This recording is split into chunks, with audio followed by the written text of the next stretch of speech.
سامعین سے گزارش کی جاتی ہے کہ ہمارے دونوں چینلز کے پلیٹ فارم سے جتنی بھی آڈیو بکس کی ریکارڈنگ کمپلیٹ ہو چکی ہے اسے خود بھی سنیں اور زیادہ سے زیادہ شیئر کرنے کی کوشش کریں، اور ہمارے سوشل میڈیا پلیٹ فارم کے لنکس ڈسکرپشن میں دیے گئے ہیں۔ ہمیں سبسکرائب اور فالو ضرور کریں تاکہ آپ کو ضروری اپڈیٹس ملتے رہیں، اور ہماری ٹیم کی فنانشیل سپورٹ کے لیے پیٹریون کی لنک ضرور چیک کریں۔ جزاک اللہ۔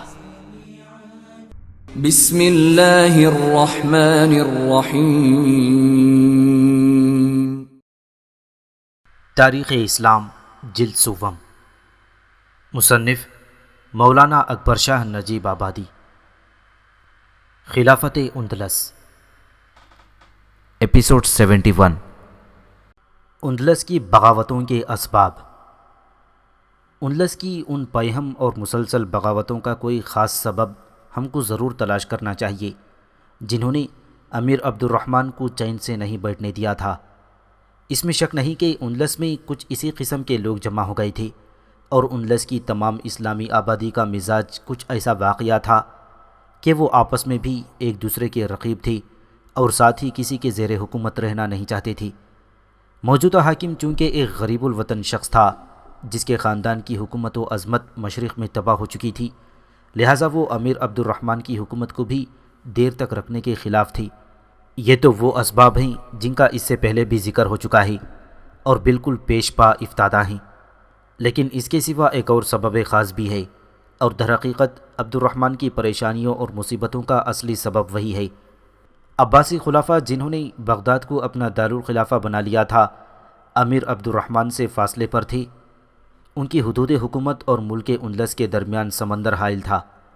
وہ عبد الرحمن کی حکومت اور طاقت کے حالات کو تو سنتے تھے، لیکن دور دراز فاصلے پر ان کا کوئی بگاڑ نہ کر سکتے تھے۔ عباسیوں نے 2 مرتبہ فوج کشی کی، اور ان دونوں مرتبہ کے سپہ سالاروں کو موت کے گھاٹ اتارنا اور عباسی مہم کو ذلت کے ساتھ ناکام رہنا نصیب ہوا۔ علویوں کی سازشوں اور ممالک مشرقیہ کی پیچیدگیوں نے ان کو فوجی مہم کے اور زیادہ تجربہ کرنے کا موقع نہیں دیا، اور اس معاملے میں ان کی ہمت پست ہو گئی، لیکن انہوں نے عبد الرحمن بن معاویہ کی مخالفت میں اسی سازشی طریقے کو استعمال کیا جس کو وہ بنو امیہ کی بربادی اور خلافت دمشق کا تختہ الٹنے میں استعمال کر چکے تھے۔ انہوں نے خفیہ ریشہ دیوانیوں کے ذریعے ملک اندلس کے عرب قبائل اور غدارانہ خصائل رکھنے والے بربریوں میں عباسیوں کی حمایت اور خلافت عباسیہ کی اعانت پر آمادہ کرنے کا اشاعتی سلسلہ جاری کر دیا تھا۔ غیر معلوم اور غیر محسوس طریقے پر عباسی بلاد اندلس میں آنے جانے اور انواع و اقسام کے طریقوں سے اپنا کام کرنے لگے تھے۔ اس طرح اکثر عرب سردار اور بربری نو مسلم امیر عبد الرحمن کی حکومت مٹانے اور عباسی خلیفہ کی نگاہ میں اپنی عزت بڑھانے کے لیے مستعد ہو گئے تھے۔ ان لوگوں نے بار بار بغاوتیں کی اور خود ہی نقصانات اٹھائی، کیونکہ دربار بغداد سے کوئی فوجی امداد اندلس کے باغیوں کو نہیں بھیجی جا سکتی تھی۔ اندلس کے ان عاقبت نہ اندیش باغیوں اور سرکش سرداروں نے ایک طرف امیر عبد الرحمن کو ملک کی بغاوتیں فروغ کرنے کے کام میں الجھائے رکھا، اور دوسری طرف ایسٹریاس کے عیسائیوں کو، جن کا ذکر اوپر آ چکا ہے، اور جو جبل البرتات میں اپنی ایک چھوٹی سی عیسائی ریاست قائم کر چکے تھے، اس وسیع فرصت میں اپنی طاقت بڑھانے اور دامن کوہ اور پہاڑ کے علاقے میں اپنی محدود حکومت کو وسیع کرنے کا موقع مل گیا۔ اوپر بیان ہو چکا ہے کہ جس سال عبد الرحمن بن معاویہ نے اندلس میں قدم رکھا ہے، اسی سال عیسائی ریاست کے حاکم الفانسو کا انتقال ہو گیا تھا۔ اب الفانسو کی جگہ اس کا بیٹا فریولا حاکم بن گیا۔ فریولا نے اپنی ریاست کے حدود بڑھانے، عیسائیوں کو اپنے گرد جمع کرنے اور اپنا ہمدرد بنانے اور آئندہ کے لیے ترقیات کے منصوبے سوچنے کا خوب موقع ملا۔ ادھر جنوبی فرانس کا صوبہ جو مسلمانوں کے قبضے میں تھا، اس کی طرف متوجہ ہونے اور وہاں کے مسلمانوں کو امداد پہنچانے کا دربار قرطبہ کو موقع ہی نہ ملا تھا، کیونکہ اگر اس طرف فوجیں بھیجی جاتیں اور فرانسیسیوں سے سلسلہ جنگ شروع کیا جاتا تو ملک اندلس کا بچانا امیر عبد الرحمن کے لیے محال تھا۔ اب جب کہ عباسیوں کے ہمدردوں نے آئے دن بغاوتیں شروع کر دیں، تو فرانسیسیوں نے شہر ناربون پر حملہ کر کے اس کا محاصرہ کر لیا۔ 6 سال تک بلا امداد غیر شہر ناربون کے مسلمانوں نے فرانسیسی فوجوں کا مقابلہ جاری رکھا، اور آخر نتیجہ یہ نکلا کہ 40 سال سے زیادہ جنوبی فرانس مسلمانوں کے قبضے میں رہنے کے بعد پھر فرانسیسیوں کے قبضے میں چلا گیا۔ خلیفہ بغداد کے سپہ سالار عبد الرحمن بن حبیب کے مارے جانے کے بعد ملک فرانس میں جو لوگ عباسی سازش کے موید اور ہمدرد تھے، ان میں حسین بن عاصی اور سلیمان بن یقظان خاص طور پر قابل تذکرہ ہیں۔ یہ دونوں سرقستہ اور اس کے نواح میں عامل و حکمران تھی۔ شہر سرقستہ جبل البرتات کے جنوبی دامن میں تھا۔ ان دونوں نے خلیفہ مہدی عباسی سے خط و کتابت کی۔ خلیفہ مہدی بڑا نیک اور باخدا خلیفہ تھا، مگر یہ انسانی فطرت کا تقاضا تھا کہ اسے بنی امیہ سے نفرت اور عبد الرحمن کے انلس میں برسر ماتحت ہونے سے ملال تھا۔ دربار بغداد سے ان لوگوں کی ہمت افزائی ہوئی اور ان دونوں نے فرانس کے بادشاہ شارمیلین سے خط و کتابت کر کے اسے ملک انلس پر حملہ کرنے کی ترغیب دی اور یہ بھی بتایا کہ خلیفۃ المسلمین مہدی عباسی جو تمام عالم اسلام کے دینی اور دنیاوی پیشوا ہیں، ان کا بھی یہی منشا ہے کہ عبد الرحمن اور اس کی حکومت کو مٹا دیا جائے۔ لہٰذا اور اکثر مسلمانان انلس آپ کے شریک حال اور ہر طرح معاون و مددگار ہوں گے۔ شارمیلین کے لیے اس سے بڑھ کر کوئی ذرّی موقع انلس کی فتح کا نہ ہو سکتا تھا، اور انلس کی فتح سے بڑھ کر کوئی دوسرا کارنامہ اس کی شہرت و عظمت کے لیے ممکن نہ تھا، مگر وہ صوبہ اربونیہ اور شہر ناربون کے مٹھی بھر بے یار و مددگار مسلمانوں کی ہمت و استقلال اور شجاعت و بہادری سے خوب واقف تھا۔ اس لیے اس نے انلس پر حملہ کرنے میں عجلت اور شتاب زدگی سے کام نہیں لیا، بلکہ اچھی طرح اپنی فوجی تیاریاں کی اور ساتھ ہی انلس کے ان باغیوں اور غداروں سے خط و کتابت جاری رکھ کر ہر قسم کی واقفیت بہم پہنچائی۔ اس سلسلے میں مناسب سمجھا گیا کہ انلس کے سابق امیر یوسف فہری کے بیٹے ابو الاسود کو، جو قرطبہ کے متصل ایک قلعے میں نظر بند ہے، آزاد کرا لیا جائے تاکہ اس کی وجہ سے مسلمانان انلس کی توجہ امیر عبد الرحمن کی مخالفت میں زیادہ کام آ سکے۔ ابو الاسود کی رہائی کا حال اوپر تحریر ہو چکا ہے۔ اس نے اپنے آپ کو نابینا ظاہر کر کے قید سے رہائی حاصل کر لی تھی۔ ابو الاسود بھی 164 ہجری میں آزاد اور فرار ہو گیا تھا اور باغیان سرخستہ میں جا کر شامل ہو گیا۔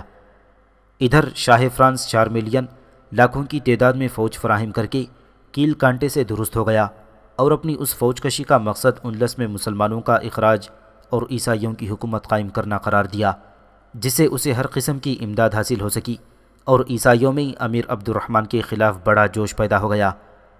شارمیلین نے خود حملہ کرنے سے پہلے باغیان سرقستہ کو علم بغاوت بلند کیا۔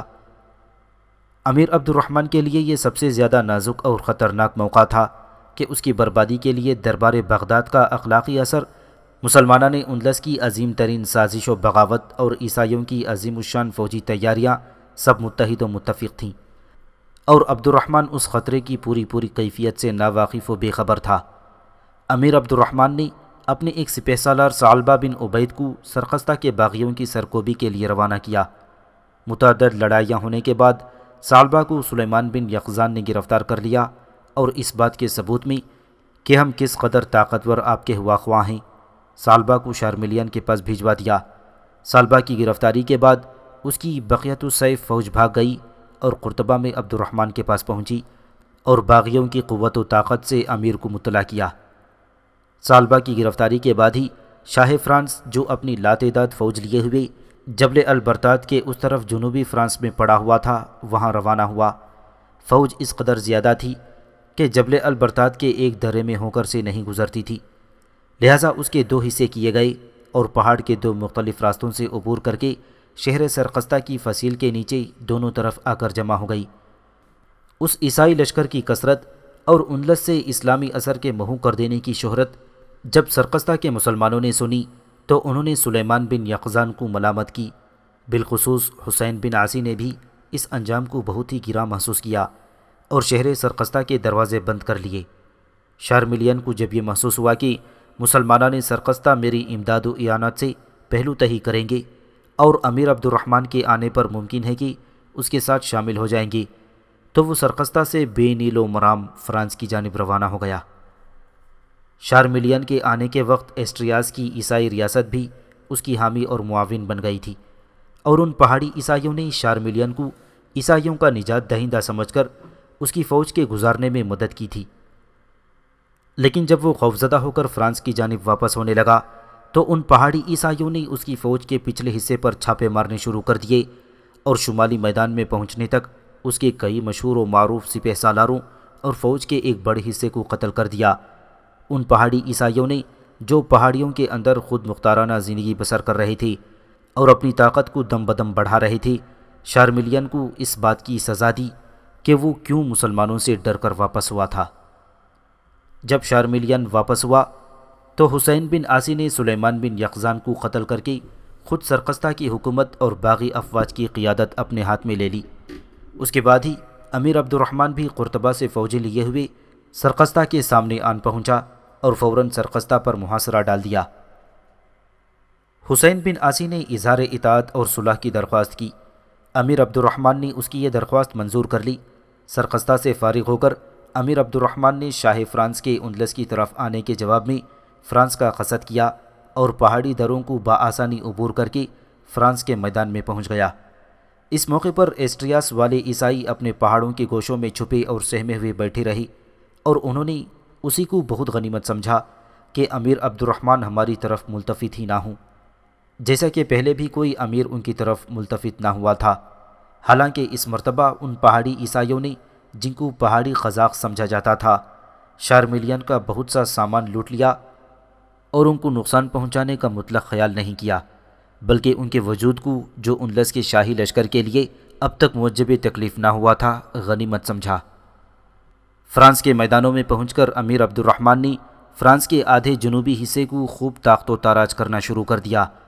بہت سے قلعوں کو مسمار کر ڈالا، بہت سے شہروں کی شہر پناہیں ڈھا دیں اور نہایت عجلت کے ساتھ بہت بڑے رقبے میں طاقت و تاراج کر کے واپس چلا گیا تھا۔ شارمیلین فرانس کی شمالی حدود کی طرف بھاگا تھا۔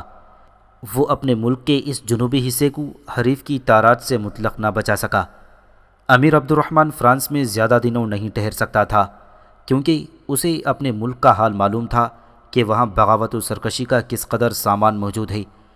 لہٰذا وہ فوراً ہی ملک فرانس سے واپس چلا آیا اور قرطبہ میں پہنچ کر مشکل سے چند مہینے گزرے ہوں گے کہ 165 ہجری میں سرقستہ سے حسین بن عاصی کے باغی ہونے کی خبر آئی اور عبد الرحمن نے غالب بن تمامہ بن علقمہ کو اس بغاوت کے فروغ کرنے کے لیے روانہ کر دیا۔ غالب اور حسین میں قریباً 1 سال تک لڑائیوں کا سلسلہ جاری رہا اور یہ ہنگامہ فرو نہ ہوا۔ تب مجبوراً امیر عبد الرحمن نے 166 ہجری میں خود قرطبہ سے سرقستہ کی جانب کوچ کیا اور حسین بن عاصی کو گرفتار کر کے قتل کر دیا اور سرقستہ کے باغیوں میں سے بہت سوں کو تلوار کے گھاٹ اتار دیا اور بظاہر اس بغاوت کا خاتمہ کر دیا۔ ان ہنگاموں میں جو کئی سال سے برپا تھے، ابو الاسود بوجہ اپنی ناتجربے کاری کے امارت و سرداری کا مرتبہ باغیوں میں حاصل نہ کر سکا تھا۔ وہ بچ بچا کر کہیں چھپ رہا اور سیاست شاہی سے محفوظ رہا۔ اگرچہ بظاہر باغی سرداروں میں سے اب کوئی ایسا باقی نہ رہا تھا جو علم بغاوت بلند کر سکتا تھا، اور عباسی سازشوں کو بھی پورے طور پر ناکامی کا سامنا کرنا پڑا تھا، تاہم وہ لوگ جن کے عزیز و اقارب جرم بغاوت اور عبد الرحمن کے مقابلے میں مقتول ہو چکے تھے، اپنی سینوں کے اندر اپنے مقتول عزیزوں کی یاد اور عداوت کا جوش ضرور چھپائے ہوئے تھے۔ بعض واقعہ پسند لوگوں نے ابو الاسود کو جو مقام قتلونہ میں روپوش تھا، خروج پر آمادہ کیا اور 166 ہجری میں اس کے گرد اسی قسم کے ہنگامہ پسند لوگوں کا ایک جمع غفیر فراہم ہو گیا۔ عبد الرحمن نے اسے وادی احمر میں شکست دے کر بھگا دیا اور وہ پہاڑوں میں جا چھپا۔ 169 ہجری میں ابو الاسود پھر میدان میں نکلا اور عبد الرحمن کے مقابلے میں 4000 ہمراہیوں کو قتل کرا کر بھاگ گیا۔ اگلے سال 170 ہجری میں ابو الاسود فوت ہو گیا اور اس کے ہمراہیوں نے، جو لٹیروں اور ڈاکہ زنوں کی حالت میں تھے، اس کے بھائی قاسم بن یوسف کو اپنا سردار بنایا اور بہت جلد ایک عظیم الشان فوج اس کے جھنڈے کے نیچے جمع ہو گئی اور امیر عبد الرحمن نے اس پر چڑھائی کی اور سخت پریشانی اور ماری کا آرائی کے بعد قاسم بن یوسف کو گرفتار کر کے قتل کیا۔ اسی سال یعنی 170 ہجری میں خلیفہ ہارون رشید تخت نشین ہوا۔ شارمیلین امیر عبد الرحمن کے عملوں سے محافظ رہنے کے لیے امیر عبد الرحمن کی خدمت میں صلح کی درخواست کی اور اپنی بیٹی کی شادی اس سے کرنی چاہی۔ امیر عبد الرحمن نے شارمیلین کی درخواست صلح تو منظور کر لی، مگر اس کی بیٹی کو اپنے محل سرا میں داخل کرنے سے شکریہ کے ساتھ انکار کر دیا۔ شارمیلین کی بیٹی حسن و جمال میں بے نظیر اور شہر آفاق تھی۔ امیر عبد الرحمن نے اسے اپنی بیوی بنانے سے غالباً اس لیے انکار کر دیا ہوگا کہ جس طرح شاہ لرزیق کی بیوی ایجلونا نے امیر عبدالعزیز کی حرم سرا میں داخل ہو کر حکومت اسلامیہ کو نقصان پہنچایا تھا۔ کہیں یہ عیسائی شہزادی بھی حرم سرا میں داخل ہو کر موجب خطرہ ثابت نہ ہو۔ اور امیر عبد الرحمن کی عمر بھی اب 57 برس کے قریب تھی۔ اس عمر میں نئی شادیاں کرنے کا شوق عبد الرحمن جیسے ملک گیر اور ملکدار اور مصروف الاوقات سلطان کو نہیں ہو سکتا تھا، اور ممکن ہے کہ بعض مورخین کا یہ خیال بھی صحیح ہو کہ عبد الرحمن کی ران میں جنگ سرخستہ کے موقع پر ایک ایسا زخم لگا تھا کہ وہ عورت کی مقاربت کے قابل نہ رہا تھا۔ بہرحال عبد الرحمن نے شارملیان کی خطا معاف کر دی اور اسے صلح کر لی، لیکن شارملیان کو یہ بخوبی معلوم تھا کہ خلیفہ بغداد عبد الرحمن کا دشمن ہے، اس لیے باوجود اس کے کہ اسے خلیفہ بغداد سے کسی امداد کی توقع نہیں ہو سکتی تھی، تاہم وہ یہ ضرور جانتا تھا کہ خلیفہ بغداد عبد الرحمن کے سر پر فوجی مہم بھی بھیج سکتا ہے، لہٰذا اس نے بغداد کے نئے خلیفہ ہارون رشید کی خدمت میں ایک سفارت روانہ کر کے تعلقات پیدا کرنا چاہی۔ ان دوستانہ تعلقات کے پیدا ہو جانے کی اسے اس لیے بھی توقع تھی کہ وہ اس سے پہلے ہارون رشید کے باپ مہدی کی منشا کے موافق ایک مرتبہ اندلس میں فوج لے کر جا چکا تھا، اور اس بات کو وہ جانتا تھا کہ ہارون رشید ضرور میری دوستی کے لیے محبت کا ہاتھ بڑھائے گا۔ چنانچہ شارملیان کا خیال صحیح ثابت ہوا، اور خلیفہ ہارون رشید نے شارملیان کے سفیروں کی بڑی آؤ بھگت کی اور ایک گھڑی شارملیان کے پاس ہدیتاً بھجوا دی۔ شارملیان کے تعلقات اپنے پڑوسیوں یعنی یورپ کے عیسائی بادشاہوں سے زیادہ گہرے نہ تھے۔ اگر وہ ایسا ہی صلح جو اور الفت پرست ہوتا تو سب سے پہلے یورپ کے عیسائی سلاطین سے محبت و دوستی کے تعلقات بڑھاتا، لیکن اتنے دور دراز یعنی بغداد میں سفارت بھیجنے سے اس کی غرض صرف یہ تھی کہ کسی طرح اندلس کی اسلامی سلطنت کے خلاف کوئی تدبیر کارگر ہو سکے۔ اسی طرح ہارون رشید نے بھی شارملیان سے دوستی کے تعلقات پیدا کرنے میں سلطنت کی مخالفت مد نظر رکھی تھی، مگر ان دونوں کے مقاصد پورے نہ ہوئے، اور عبد الرحمن یا اس کی اولاد کو نہ ہارون رشید کوئی نقصان پہنچا سکا نہ شارملیان سے کچھ ہو سکا۔ عبد الرحمن کی وفات۔ شارملیان سے صلح ہو جانے کے بعد امیر عبد الرحمن کے لیے اب کوئی کام باقی نہ رہا تھا، کیونکہ بظاہر ملک میں اس کا رعب و اقتدار بخوبی قائم ہو چکا تھا اور سرکشوں کو اچھی طرح مسل دیا گیا تھا، لیکن پھر بھی امیر عبد الرحمن کو چین سے بیٹھنا نصیب نہ ہوا۔ 171 ہجری میں اس کے خادم بدر اور اس کے رشتہ داروں اور ہم قوموں نے اس کے خلاف ایک سازش کی اور تخت اندلس پر خود قبضہ کرنے کی تدبیریں سوچنے لگے۔ ممکن ہے کہ خلافت عباسیہ کے کسی خفیہ تحریک کا یہ اثر ہو، یا اندلس کے روایات قدیمہ نے ان مخلصین کو غداری پر آمادہ کر دیا ہو۔ بہرحال امیر عبد الرحمن نے ان لوگوں کو یہی سزا دینی مناسب سمجھی کہ ان کو اندلس سے خارج کر کے افریقہ کی طرف بھجوا دیا۔ اس کے بعد عبد الرحمن تمام ان کاموں سے جو اس کے ہاتھ سے ہونے والے تھے فارغ ہو چکا تھا۔ ربیع الثانی 172 ہجری میں 33 سال 4 مہینے حکومت کرنے کے بعد 58 یا 59 سال کی عمر میں فوت ہوا، اور اس کی وصیت کے موافق اس کا بیٹا ہشام تخت نشین ہوا۔ عبد الرحمن کی زندگی پر تبصرہ۔ عبد الرحمن بن امیہ کی زندگی کے حالات نہایت مختصر اور مجمل طور پر بیان ہو چکے ہیں، لیکن اس عجیب و غریب اور دنیا کے عظیم الشان شخص کی زندگی کا صحیح تصور کرنے کے لیے یہ حالات کافی نہیں ہیں۔ 20 سال کی عمر تک اس کا غالب شغل کتب بینی اور علمی مجالس کی شرکت تھی۔ فنون سپاہگری سے واقف ہونا ضروری اور لازمی سمجھا جاتا تھا۔ 20 سال کی پرراحت زندگی کے بعد اس زندگی کا ایک ایسا دور آیا کہ چوروں اور ڈاکوؤں کی طرح اپنے آپ کو چھپاتا پھرتا، اور روئے زمین کا ہر ایک انسان جو اس کو نظر آتا ہی اپنا قاتل اور خون کا پیاسا جلاد ہی معلوم ہوتا تھا۔ اس کے پاس کھانے کو روٹی اور پہننے کو کپڑا تک نہ تھا۔ چند سال اس حالت میں گزارنے اور جنگلوں، صحراؤں اور ملکوں میں آوارہ رہنے کے بعد وہ ایک ملک کا مالک اور بادشاہ بن جاتا ہے، لیکن یہ بادشاہت کوئی تر لقمہ یا شربت کا گھونٹ نہ تھا، بلکہ مصیبتوں اور محنتوں کی ایک پوٹ تھی جو اس کے سر پر رکھ دی گئی تھی۔ اگر عبد الرحمن کی جگہ کوئی دوسرا شخص ہوتا تو وہ شروع ہی میں ناکام ہو کر برباد ہو جاتا، مگر عبد الرحمن نے عجیب طاقتور دل اور عجیب پست نہ ہونے والی ہمت پائی تھی۔ وہ اندلس میں ایک تنہا اجنبی شخص تھا، اس کے ساتھ کسی قوم کو کوئی خصوصی محبت نہ ہو سکتی تھی، لیکن اس نے جس دانائی، معال اندیشی، دوربینی اور ہوشیاری سے کام لیا ہے، یہ اسی کا حصہ تھا۔ ساتھ ہی وہ اعلیٰ درجے کا سپہ سالار اور شمشیر زن سپاہی ثابت ہوا تھا۔ حالانکہ انلس میں داخل ہونے سے پہلے اسے سپہ سالاری اور تیغ زنی کا کوئی تجربہ نہ تھا۔ اس نے کسی میدان اور کسی لڑائی میں کوئی بھی ایسی غلطی نہیں کی جس پر کوئی تجربہ کار سپہ سالار اعتراض یا نکتہ چینی کر سکی۔ جن لڑائیوں میں اس کے بڑے بڑے تجربہ کار سپہ سالار ناکام رہ جاتے تھے، ان مہموں کو عبد الرحمن جا کر فوراً سر کر لیتا تھا۔ کسی موقع پر اس کے ہاتھ پاؤں نہیں پھولے اور وہ حواس باختہ نہیں ہوا۔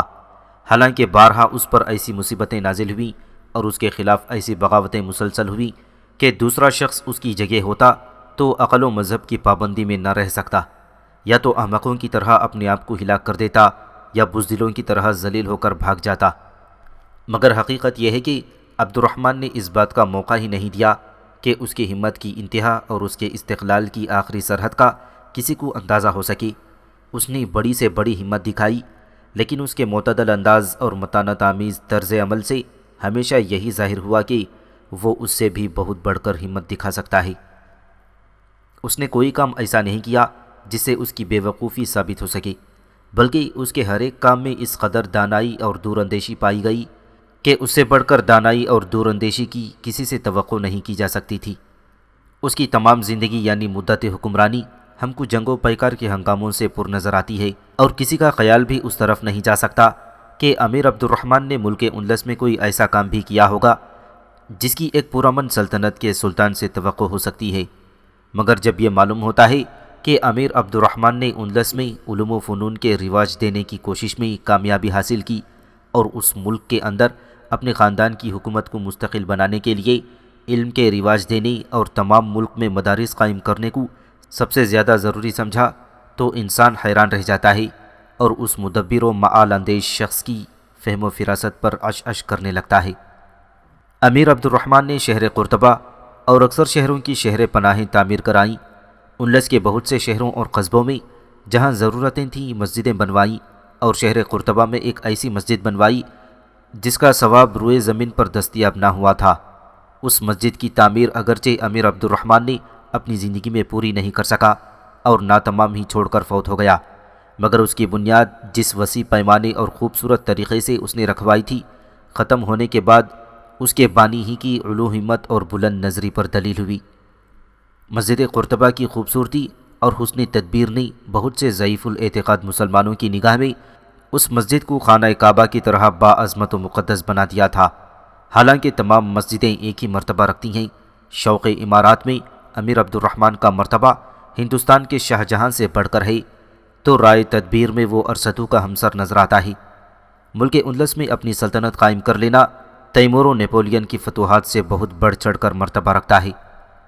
علوم و فنون کی سرپرستی میں وہ ہارون رشید مامون رشید سے کم نہ تھا، بلکہ ہارون و مامون کے بعد خاندان عباسیہ میں علوم و فنون کے ایسے قدردان پیدا نہ ہو سکے، لیکن عبد الرحمن کی اولاد میں ایسے لوگ بھی پیدا ہوئے جو ہارون و مامون سے بہت بڑھ کر علوم و فنون کے خادم ہوئے، اور اسی لیے قرطبہ نے بغداد سے زیادہ شہرت حاصل کی۔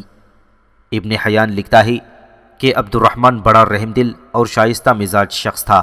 اس کی تقریر نہایت فصیح اور بلیغ، اس کی قوت مدر کی نہایت تیز اور نقطہ رس تھی۔ معاملات میں اپنی رائے جلدی قائم نہ کرتا تھا، مگر قائم کر لینے کے بعد پورے استقلال اور مضبوطی کے ساتھ اس کی تکمیل و تعمیل کی طرف متوجہ ہو جاتا، مگر اہم معاملات درپیش ہونے پر سلطنت کے تجربے کار اہلکاروں اور مشیروں سے مشورہ کرتا۔ عبد الرحمن جانباز، دلاور اور صف شکن بہادر تھا۔ میدان جنگ میں سب سے پہلے خود حملہ آور ہوتا۔ اس کا چہرہ دوست اور دشمن دونوں کے لیے یکساں ہیبت و جلال ظاہر کرتا تھا۔ جمعہ کے دن جامع مسجد میں خطبہ پڑھتا، بیماروں کی عیادت کو جاتا اور عام خوشی کے جلسوں اور شادیوں میں شوق سے شریک ہوتا۔ امیر عبد الرحمن کے عہد حکومت میں حسب ذیل اشخاص ایک بعد دیگرے حاجب مقرر ہوئے تھے۔ تمام بن علقمہ، یوسف بن بخت، عبد الکریم بن مہران، عبد الکریم بن مغیث، منصور خواجہ سرا۔ امیر عبد الرحمن نے اگرچہ بعض اشخاص کو وزارت پر نامزد کیا، مگر اس کا کوئی ایک وزیر ایسا کبھی نہیں ہوا کہ اس نے اسی کے مشوروں پر عمل کیا ہو۔ اس نے ایک مجلس عمرہ مقرر کر رکھی تھی جس سے انتظام ملکی میں مشورے لیتا تھا۔ اس مجلس مشورے کے ارکان یہ تھے: ابو عثمان، عبداللہ بن خالد، ابو عبیدہ، شہید بن عیسیٰ، ثعلبہ بن عبید، عاصم بن مسلم۔ حلیہ اور اولاد۔ عبد الرحمن نہایت خوبصورت کشید قامت اور چھریرے بدن کا آدمی تھا۔ رنگ بہت صاف اور بال بھورے رنگ کی تھی۔ بعض مورخوں نے لکھا ہے کہ اس کی قوت شامہ کمزور تھی۔ مرتے وقت اس نے 9 بیٹیاں اور 11 بیٹے چھوڑے، جن میں سلیمان سب سے بڑا تھا، مگر اس نے ولی عہد اپنے دوسرے بیٹے ہشام کو بنایا۔ سلیمان وہی بیٹا تھا جس کو فرات کے کنارے سے بغل میں لے کر وہ بھاگا تھا، مگر بعض مورخین نے لکھا ہے کہ وہ اندلس میں آنے سے پہلے ہی فوت ہو چکا تھا۔ بہرحال مرتے وقت جو بیٹے موجود تھے ان میں سلیمان سب سے بڑا تھا۔ ہشام اپنے بھائی سلیمان سے زیادہ لائق اور تاج و تخت سلطنت سنبھالنے کی زیادہ قابلیت رکھتا تھا، اسی لیے عبد الرحمن نے اسے اپنا ولی عہد بنایا۔ نظم و نسق۔ ایک انگریز مورخ لکھتا ہے کہ امیر عبد الرحمن کی طبیعت میں مروت و فیاضی کا جوہر تھا، لیکن غداروں اور باغیوں نے اسے سختی اور سزا دہی پر مجبور کیا۔ اس کا طبعی میلان علم و ادب کی طرف تھا، مگر ضرورت نے اس کو نہایت محتاط اور تجربہ کار سپہ سالار بنا دیا۔ عبد الرحمن کی ابتدائی عمر دمشق کے انتہائی تکلفات میں گزری تھی، مگر مصیبت آئی اور افلاس و غریبی سے پالا پڑا تو اس نے نہایت خوشی اور بلند ہمتی سے سب کچھ برداشت کیا۔ ابھی پوری طرح اس کی سلطنت قائم نہ ہونے پائی تھی کہ اس نے مشرق کے دور دراز علاقوں سے بنو امیہ اور اس کے متوسلین کو اپنے خرچ سے اندلس بلوایا اور ان میں سے ہر ایک کو مرتبے کے موافق عہدے اور عزتیں عطا کی۔ عبد الرحمن کی ذکاوت و مال اندیشی کے دشمن بھی مداح تھے۔ عبد الرحمن تمام مصائب و آلام کو خاموشی سے برداشت کر لیتا تھا۔ عبد الرحمن نے اپنے ملک مقبوضہ کو 6 صوبوں میں تقسیم کیا تھا۔ ہر ایک صوبے میں ایک فوجی سپہ سالار رہتا تھا۔ اس سپہ سالار کے ماتحت 2 عامل اور 6 وزیر ہوتے تھے۔ ان حکام کے مددگار قاضی اور دیگر حکام ہوتے تھے۔ صدر دفتر قرطبہ کو یہ لوگ ضروری اطلاعات بھیجتے تھے۔ عبد الرحمن ہمیشہ اپنی رعایا کی فلاح و بہبود کی تدبیریں سوچتا رہتا تھا۔ اس نے ایسے قوانین جاری کیے تھے کہ رعایا خوشحال ہو اور اپنے املاک پر آزادی کے ساتھ بلا مداخلت غیر قابض و متصرف رہے۔ عبد الرحمن کو تعلیم اور علم و ادب کی اشاعت کا خاص طور پر شوق تھا۔ تمام ملک اندلس میں عبد الرحمن نے سڑکیں بنوائیں، ڈاک کا انتظام کیا، ہر پڑاؤ پر گھوڑے رکھی تاکہ جلد از جلد ملک سے دارالخلافہ قرطبہ میں اطلاعات پہنچ سکیں۔ عبد الرحمن نے لوٹیروں اور ڈاکوؤں کا طاقت و ستوت کے ساتھ بکلی انسداد کر دیا تھا۔ بربری لوگ جو اپنی عادت سے کبھی باز نہ آتے تھے، پہلی مرتبہ امیر عبد الرحمن ہی کے زمانے میں وہ خاموش ہو کر بیٹھے۔ عبد الرحمن اپنے ملک کا ہمیشہ دورہ کرتا رہتا تھا تاکہ اپنے عاملوں کا اندازہ کرے کہ وہ اس کی رعایا پر کس طرح حکومت کرتے ہیں۔ جہاں جہاں امیر کا گزر ہوتا وہاں کے محتاجوں اور اسیر الحال لوگوں کی دستگیری کرتا اور لوگوں کی اصلاح اور فائدے کے کام جاری کرتا۔ امیر عبد الرحمن کی فیاضیاں عام تھیں اور سب ان سے مستفیض ہوتے تھے۔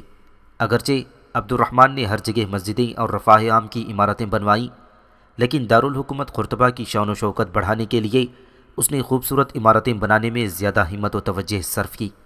محل شاہی کے صحن میں ایک باغ رفاسا کے نام سے لگوایا، جو اپنے دادا ہشام کے باغ رفاسا کے نام پر تھا۔ قرطبہ میں ایک ٹکسال قائم کی جس میں دینار و درہم اسی نمونے کے مسکوک کرائے جیسے کہ شام میں رائج اور دمشق میں مسکوک ہوتے تھی۔ دنیا کے ہر حصے سے علماء اور فضلاء کو بلوایا اور ان کی خوب قدردانی کی۔ علمی تحقیقات اور فلسفیانہ مشقافیوں کے لیے مجلسیں مقرر کیں۔ اپنے بیٹوں کو بہترین طریقے پر تعلیم دلائی اور ان کو حکم دیا کہ وہ دفتر شاہی اور قاضیوں کی کچہریوں میں حاضر ہو کر معاملات کو دیکھا کریں۔ اہم مقدمات اور سرکاری معاملات کے فیصلے بھی ان شہزادوں کے سپرد کیے جاتے تھے۔ عام لوگوں میں علم کا شوق پیدا کرنے کے لیے معاشرے اور مناظرے کی مجلسیں مقرر ہوتیں۔ اچھی نظموں اور علمی مناظروں کی کامیابی پر انعامات دیے جاتے تھے۔ امیر عبد الرحمن ان تمام علمی مجلسوں میں خود بھی شریک ہوتا۔ اندلس کی عیش پسند آب و ہوا اور مال و دولت کی فراوانی نے امیر عبد الرحمن کی سپاہیانہ اخلاق میں کوئی تغیر پیدا نہیں کیا۔ اس کے اتقاء اور پرہیزگاری میں کسی وقت بھی تغیر اور کمی محسوس نہ ہوئی تھی۔ قرطبہ کی مشہور آفاق مسجد کے لیے جو مقام سب سے زیادہ موزوں اور مناسب تھا وہ عیسائیوں کے قبضے میں تھا۔ امیر عبد الرحمن نے اس پر زبردستی قبضہ مناسب نہ سمجھا۔ جب خود ہی عیسائیوں نے اسے فروخت کرنا چاہا تو امیر نے اسے قیمت دے کر خریدا اور شہر کے متعدد مقامات میں انہیں گرجا تعمیر کرنے کی اجازت دے دی تھی۔ امیر عبد الرحمن میں وہ تمام صفات موجود تھیں جو ایک عقلمند سیاستدان اور روشن دماغ بادشاہ میں ہونی چاہیے۔ جس تاریخ سے امیر عبد الرحمن نے تخت اندلس پر قدم رکھا، اسی تاریخ سے ملک اندلس خلافت مشرقیہ اسلامیہ کے ماتحتی سے آزاد ہو گیا تھا۔ لیکن امیر عبد الرحمن نے نہایت دانائی اور ہوشیاری کے ساتھ اپنے آپ کو امیر ہی کہلایا اور خلافت کا دعویٰ نہیں کیا۔ 10 برس کے بعد خطبے میں اپنا نام داخل کیا۔ عبد الرحمن اس بات کو جانتا تھا کہ ملک اندلس میں بہت سے ایسے مسلمان موجود ہیں جو بنو امیہ کو نفرت کی نگاہ سے دیکھتے اور عباسیوں سے محبت کرتے ہیں، اور عام طور پر اسلامی سلطنت کا ایک ہی مرکز سمجھتے ہیں جو مشرق میں موجود ہے۔ اگر عبد الرحمن اپنے آپ کو خلیفہ کہلاتا تو یقیناً اس کے خلاف تمام مسلمان شمشیر بدست ہو جاتے اور عبد الرحمن کو گستاخ اور بے ادب قرار دیتے۔ اندلسی مسلمانوں کی اس حالت کو بتدریج اصلاح پذیر کیا گیا اور عبد الرحمن ثالث نے مناسب وقت پر اپنے آپ کو امیر المؤمنین اور خلیفۃ المسلمین کہلایا۔ ایک اور مورخ لکھتا ہے کہ عبد الرحمن کی تقریر نہایت شائستہ اور دل آویز تھی، نہایت سنجیدہ اور معاملہ فہم اور منتظم شخص تھا۔ کسی کام کے لیے کرنے میں جلدی نہیں کرتا تھا، لیکن جس کام کا ارادہ کر لیتا پھر اس کو بغیر ختم کیے نہیں چھوڑتا تھا۔ لہو لعب اور ضرورت سے زیادہ آرام کو اپنے پاس تک نہیں پھٹکنے دیتا تھا۔ سفید لباس اکثر پہنتا، حاجت مندوں کو اپنے پاس پہنچنے کے لیے آسانی بہم پہنچانے کی غرض سے دربانوں کو موقوف کر دیا گیا تھا کہ کوئی حاجت مند اگر کھانے کے وقت اپنی درخواست لے کر آ جاتا تو اپنے ہی دسترخوان پر بٹھا کر کھانا کھلاتا۔ عبد الرحمن بن معاویہ دنیا کے ان عظیم الشان انسانوں میں ہے جنہوں نے قوموں کے زندہ کرنے، سلطنتوں کے بنانے اور روئے زمین کے حالات میں تغیر عظیم پیدا کرنے میں ایسی محیر العقول طاقتوں کا اظہار کیا ہے کہ آسمانی شہرت پر ان کے نام ستارہ بن کر چمک رہے اور زندہ جاوید بن گئے۔ عبد الرحمن بن معاویہ کے حالات جو اوپر مذکور ہوئے ہیں، پھر ایک مرتبہ غور کرو اور سوچو کہ اس نے کیسا غیر معمولی دل و دماغ پایا تھا۔ اور سب سے بڑھ کر قابل تعریف چیز امیر عبد الرحمن کی سپاہیانہ زندگی تھی کہ مسجد قرطبہ کی تعمیر کے وقت وہ امیر اندلس ہونے پر بھی معمولی مزدوروں کی طرح ان کے ساتھ کام کرنے اور پتھر ڈھونے کو عیب نہیں سمجھتا تھا۔ ہشام بن عبد الرحمن۔ امیر عبد الرحمن بن معاویہ المعروف با عبد الرحمن الداخل اگرچہ اپنے آپ کو امیر ہی کہلاتا رہا، لیکن حقیقت یہ ہے کہ اندلس کا پہلا خلیفہ تھا۔ معنوی طور پر اس کے اندر وہ تمام صفات و شرائط موجود تھی جو ایک خلیفہ کی ذات میں ہونی چاہیے تھیں۔ اس کی اولاد میں عبد الرحمن ثالث نے خلیفہ کا لقب اختیار کیا تھا، مگر ہم کو چاہیے کہ ہم اب ہشام اور اس کے جانشینوں کو سلطان یا خلیفہ کے لقب سے یاد کریں۔ ولادت۔ سلطان ہشام بن عبد الرحمن اپنے باپ کے اندلس میں داخل ہونے کے بعد 139 ہجری میں شوال کے مہینے میں پیدا ہوا تھا۔ ہشام کی ماں حلل نامی ام ولد کو اندلس کے سابق امیر یوسف فہری نے عارضی صلح کے وقت امیر عبد الرحمن کی خدمت میں ہدیۃً پیش کر دیا تھا۔ عبد الرحمن نے اس کو آزاد کر کے نکاح کیا تھا اور اس سے بہت ہی محبت رکھتا تھا۔ تخت نشینی۔ 32 یا 33 سال کی عمر میں اپنے باپ کی وصیت کے موافق 172 ہجری میں تخت نشین ہوا۔ جس وقت عبد الرحمن بن معاویہ کا انتقال ہوا ہی تو ہشام شہر مریدہ میں بطور گورنر موجود تھا۔ وہیں اپنے باپ کی وفات کا حال سن کر تخت نشین ہوا اور عام طور پر ملک اندلس میں اس کے نام کا خطبہ پڑھا گیا۔ قرطبہ میں اس کا بھائی عبداللہ موجود تھا۔ اس نے باپ کے بعد محل سرائے شاہی اور دارالسلطنت قرطبہ پر ہشام کے خلاف قبضہ کر لیا۔ ادھر صوبہ طلیطلہ کا گورنر اس کا بھائی سلیمان تھا۔ ہشام مریدہ سے قرطبہ کی جانب متوجہ ہوا اور معمولی سے مقابلے کے بعد عبداللہ کو گرفتار کر کے قرطبہ پر قابض ہوا اور دوبارہ رسم تخت نشینی ادا ہوئی۔ اس موقع پر اس نے اپنے بھائی کی خطا معاف کر کے اس کو اپنے مشیروں اور وزیروں میں شامل کر لیا اور اس کی بڑی جاگیر مقرر کر دی۔ بھائیوں کی بغاوت۔ ملک اندلس میں اگر متضاد عناصر کے لوگ آباد تھے اور اس موقع پر کہ امیر عبد الرحمن فوت ہو گیا تھا، ملک کے اندر بغاوتیں پیدا ہو سکتی تھیں، مگر امیر عبد الرحمن نے اپنی زندگی میں سرکشوں کو اس طرح زیر کر دیا تھا کہ وہ اب اس قابل ہی نہ رہے تھے کہ سر اٹھائیں، مگر بجائے ان غیر کف باغیوں کے خود ہشام کے بھائیوں نے علم بغاوت بلند کر کے سلطان ہشام کے سلطنت ہی میں مشکلات پیدا کر دیں اور بہت جلد لوگوں کو معلوم ہو گیا کہ امیر عبد الرحمن نے اپنی ولی عہدی کے انتخاب میں مطلق غلطی نہیں کی تھی۔ سلیمان نے جو طلیطلہ کا گورنر تھا بغاوت اور اپنی خود مختاری کا اعلان کیا۔ ادھر عبداللہ قرطبہ سے بھاگ کر اپنے بھائی سلیمان کے پاس پہنچ گیا۔ سلطان ہشام نے دونوں بھائیوں کی سرکشی کا حال سن کر درگزر سے کام لیا اور سمجھا کہ چند روز کے بعد یہ خود ہی راہ راست پر آ جائیں گے۔ جنگ۔ طلیطلہ میں سلیمان کا وزیر غالب سقفی تھا جو امیر عبد الرحمن کا وفادار سردار تھا۔ اس نے ان دونوں بھائیوں کو سمجھایا اور بغاوت سے باز رکھنا چاہا۔ سلیمان و عبداللہ نے غالب سقفی کو عہدہ وزارت سے معزول کر کے قید کر دیا۔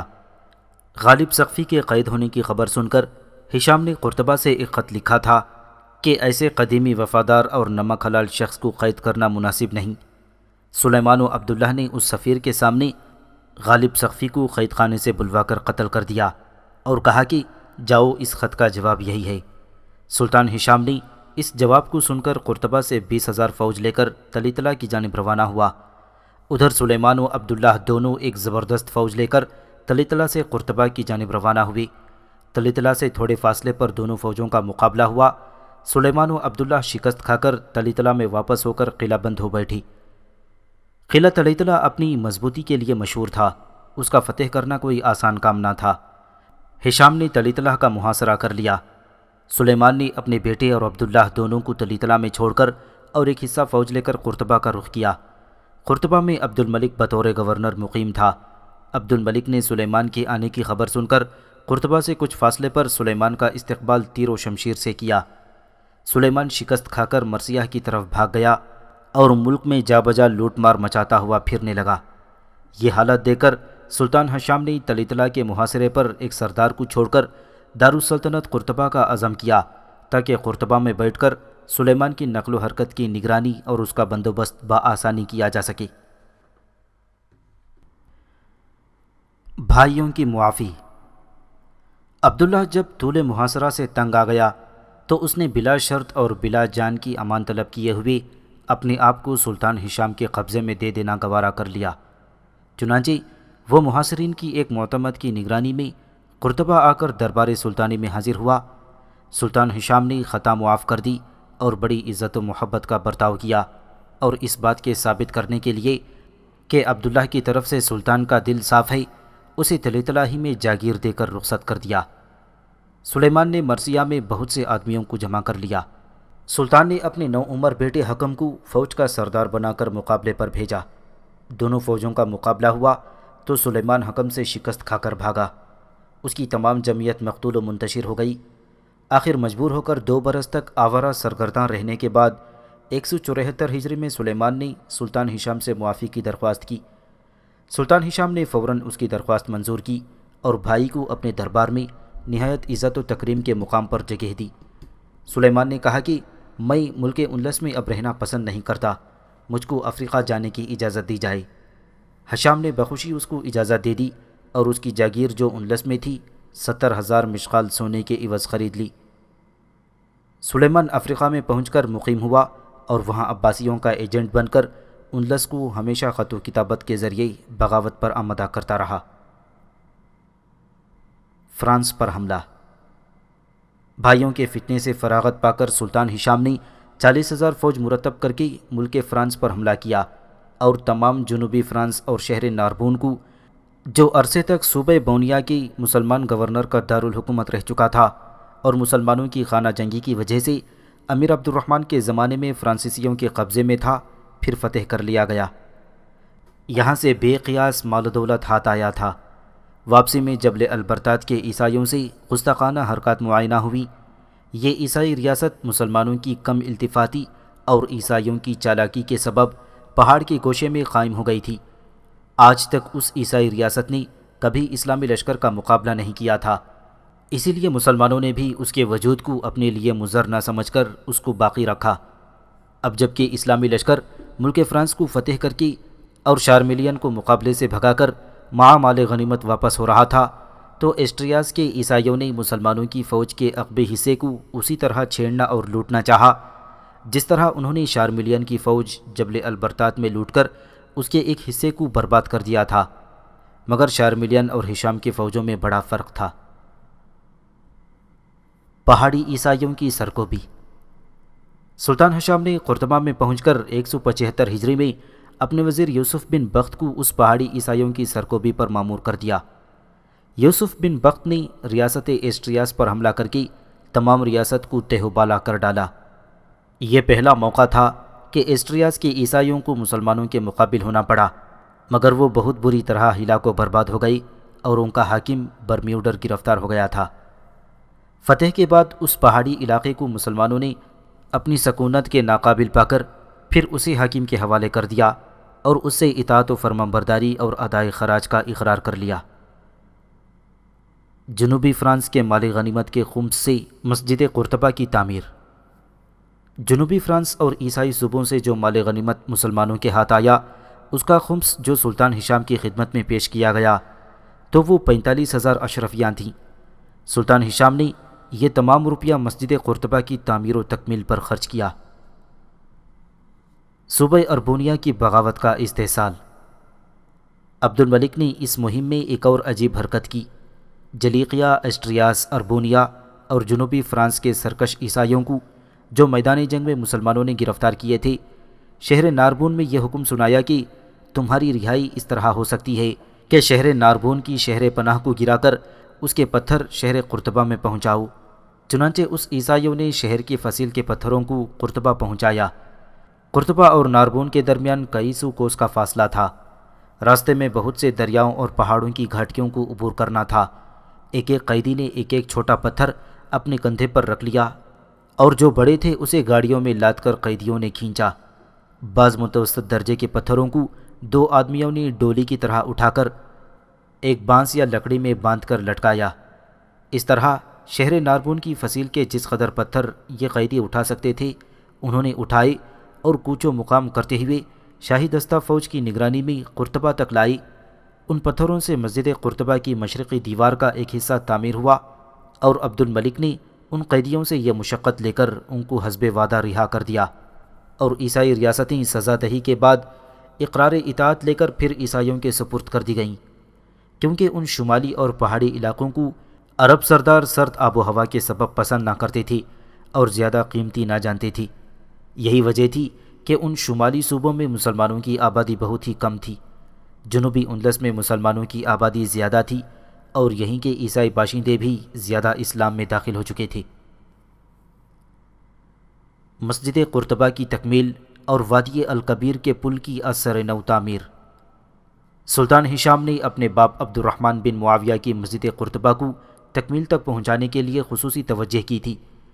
175 ہجری میں سلطان ہشام نے اپنے بیٹے حکم کو صوبہ طلیطلہ کا گورنر مقرر کیا تھا۔ 176 ہجری میں قرطبہ میں دریائے وادی الکبیر کا پل اثر نو تعمیر کروایا۔ یہ امیر سماح نے حضرت عمر بن عبدالعزیز کے عہد خلافت میں تعمیر کرایا تھا۔ اب سلطان ہشام نے اسے پہلے سے زیادہ وسیع اور مضبوط اور خوبصورت بنوا دیا۔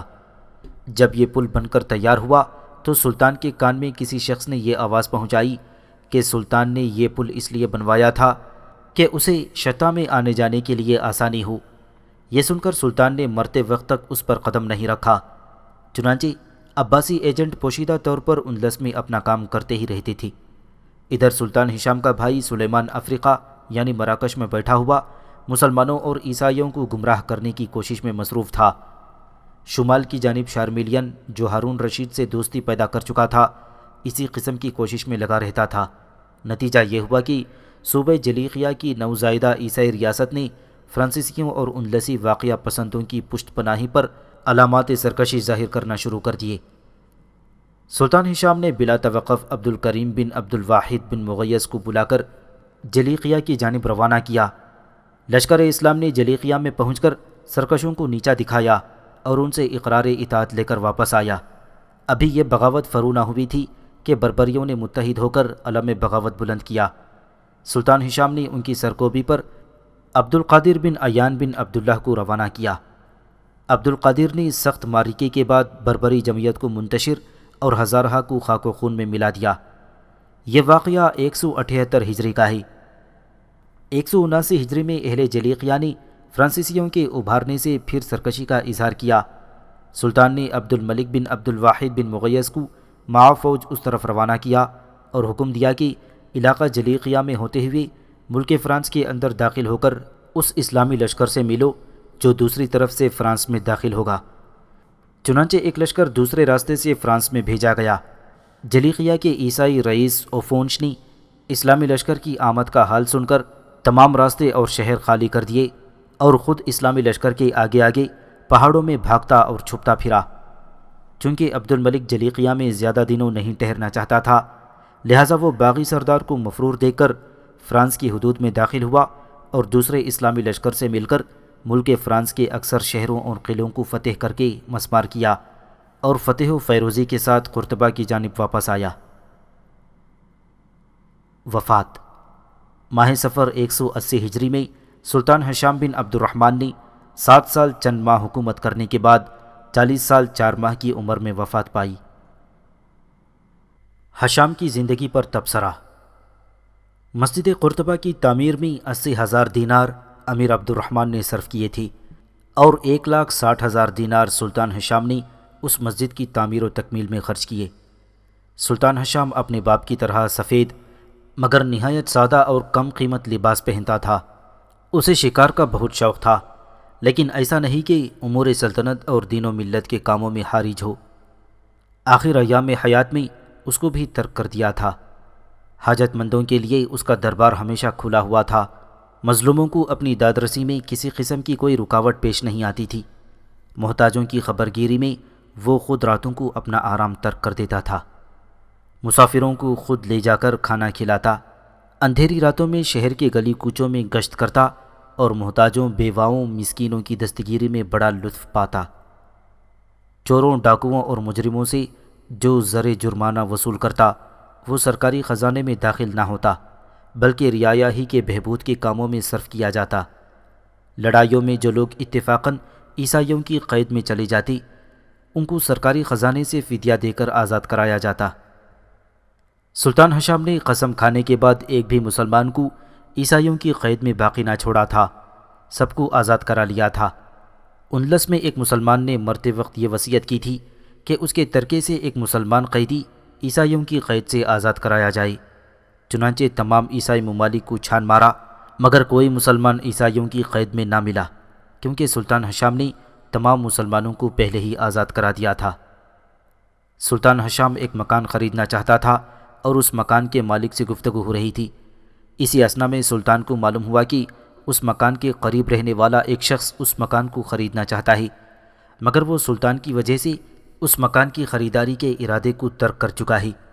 یہ سن کر سلطان ہشام نے اپنے تجربے کار اور دیندار لوگ مقرر کیے تھے جو صوبوں کے عاملوں کے طرز حکومت، عدل و انصاف اور دفاتر کی جانچ پڑتال کرتے اور ہر ایک صوبے میں جا کر وہاں کی رعایا سے وہاں کے حاکموں کے متعلق شکایات سنتے تھے۔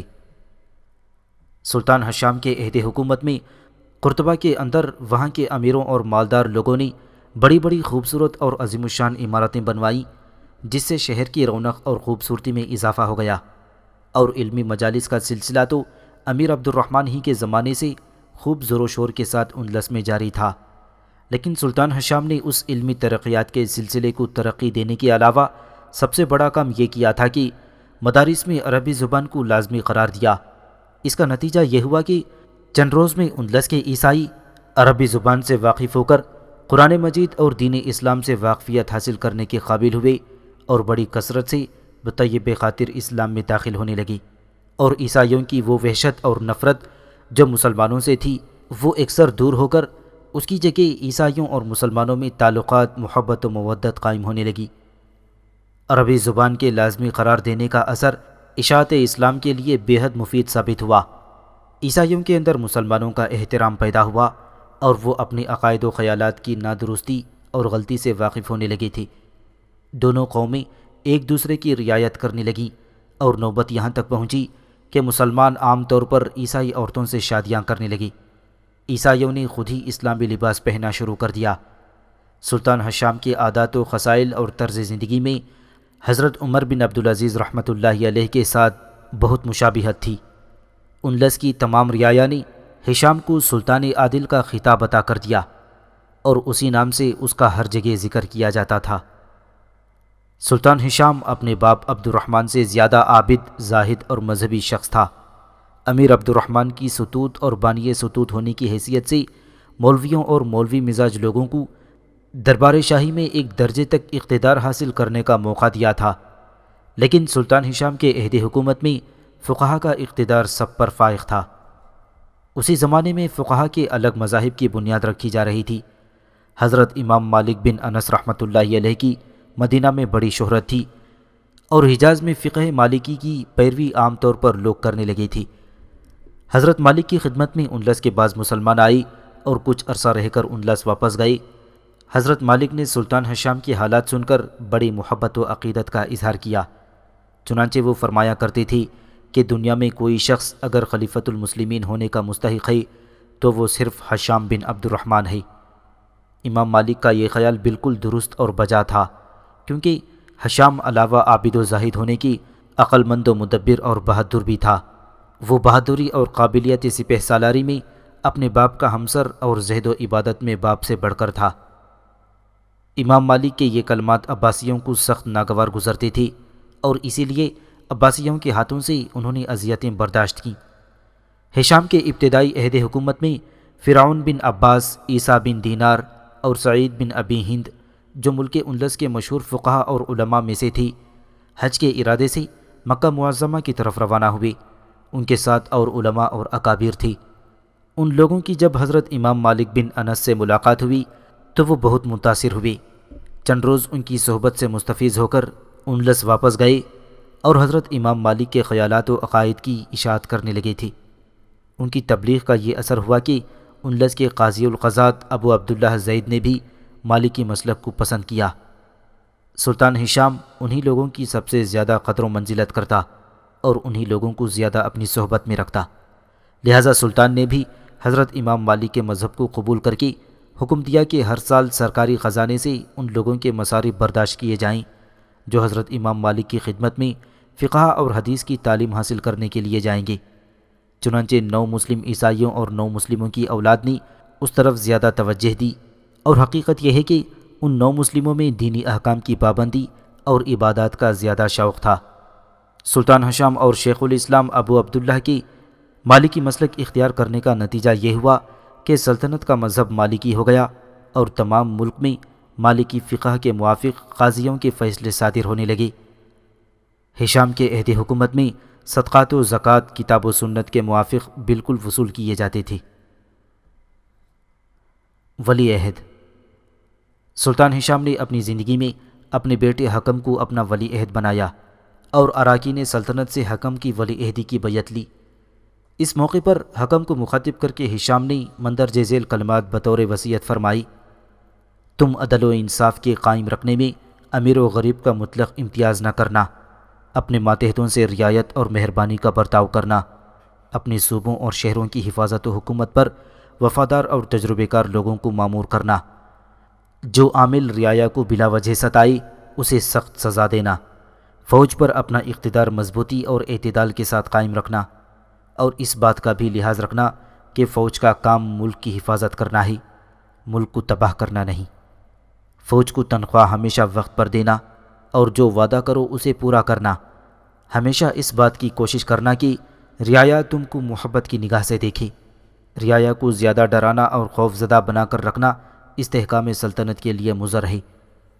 اسی طرح رعایا کا بادشاہ سے متنفر ہونا نقصان رساں ہے۔